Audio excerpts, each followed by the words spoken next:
Hey guys, Jeremy from FNAF here today with another lore video. Today we'll be uncovering some well-known myths about Golden Freddy. Who is he? Well, apart from saying that he killed Phone Guy, I received some feedback asking, how did he kill Phone Guy and who is he? Well, the way I see it is like this. A, Golden Freddy is actually a guy dressed up who then goes to kill Phone Guy, maybe a staff member we haven't heard of yet, or even the Phone Guy, which wouldn't make much sense considering Phone Guy was killed. Also to point out, in FNAF 2, around his eyes, Golden Freddy appears to have wires hanging out of his sockets. Also, when the marionette escapes his box, sometimes a metal endoskeleton can be seen that will go with it. And he will go through the vents, but I point towards a more logical theory, which is that Golden Freddy is just the ghost of old Fredbear's family diner. This can explain the hallucinations, as we currently know Phone Guy talks about two previous locations. One, in the first call from FNAF 2, he says the old location was left to rot, then later goes on talking about Fredbear's family diner in some of the later nights. Well, maybe he wasn't talking about the Fredbears in the first call. Well, not likely, actually. And here's why. Fredbear's Family Diner was brought by Fazbear Entertainment, replacing Fredbear with a new kid-friendlier version named, you guessed it, Freddy Fazbear. So what is Golden Freddy? My theory is that he was the old mascot of Fredbear's Family Diner, who was replaced by Freddy Fazbear in the old location left to rot, and that the murder was his way of getting revenge. Since he is a ghost, he would have no remorse doing such a thing. Also, take a look at the Take Cake to the Children.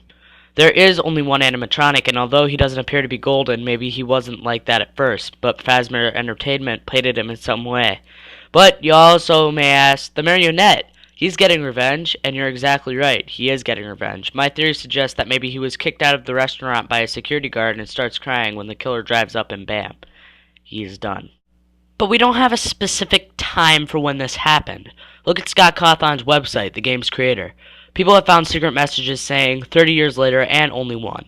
He didn't put 30 years later in a certain context, leaving me to believe that Freddy Fazbear's Pizzeria we see in FNAF 2 was open 30 years later. 1987 minus 30 is 1957. So Fredbear's Family Diner was in 1957. But where's my evidence?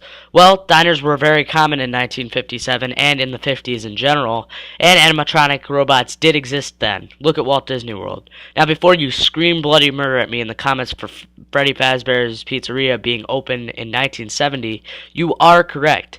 Fazbear Entertainment bought Fredbear's Diner in 1970, opening their chain known as Freddy Fazbear's Pizza. So maybe FNAF 3 will take place in Fredbear's Family Diner. Who knows? It may be another prequel. Seems that Scott has been telling the story backwards with too many prequels, but in the end, it's just a theory. A Fanatics theory.